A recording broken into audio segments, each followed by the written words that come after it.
Hello everyone, চলো আজকের দিনটা শুরু করা যাক। কালকে ঝড় বৃষ্টি হওয়ার কারণে গাছগুলোকে সব নিচে নামিয়ে রেখেছিলাম, তাই সকালবেলা সেগুলোকে আবার যার যার জায়গায় রেখে দিলাম। এদিকে করবী গাছটা ফুলের ওয়েটের জন্য গাছের ডালটাই ঝুঁকে পড়েছে, ওটাকে এখন নিচে নেমে সুন্দর করে বেঁধে দিলাম। চলে এসেছি রান্নাঘরে থালা বাসনগুলো ধুয়ে রান্নাঘরটা পুরো ক্লিন করে আশেপাশে প্রচুর পলিথিন আবর্জনা জন্মেছিল, সেগুলোকে একসঙ্গে গুছিয়ে পুড়িয়ে দিলাম।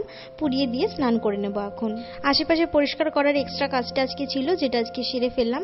তারপরে দেখো আমার জবা গাছে কি সুন্দর একটা সাদা ফুল ফুটেছে, ভেতরে আবার একটু পিঙ্ক পিঙ্কও আছে। গাছ লাগানোর স্বার্থ ফুলগুলো আমার এত ভালো লাগে যে আমি গাছ থেকে তুলিই না এগুলো। ভাইয়ের এক্সাম শেষ, এক্সাম চলাকালীন বলা হয়েছিল যে ওকে টিভি ঠিক করে দেওয়া হবে এক্সাম শেষ হলে, তো এক্সাম শেষ হয়ে গেছে, তাই টিভি ঠিক করার জন্য ডিশ টিভি লাগাতে এসেছে কাকাটা। আর এখানে আমি পুজো দিয়ে নিয়েছি স্নান করে। পুজো কমপ্লিট হয়ে গেলে একটু দই লস্যি বানিয়েছিলাম। গরমের মধ্যে সবাই কাজ করছে, তাই ভাবলাম সবাইকে একটু দই লস্যি দিই, তো সেই জন্য দই লস্যি বানিয়ে সবাইকে দিলাম আর নিজেও একটু খেলাম। তো চলো আজকে টাটা, দেখা হবে নতুন কোনো মিনি ব্লগে।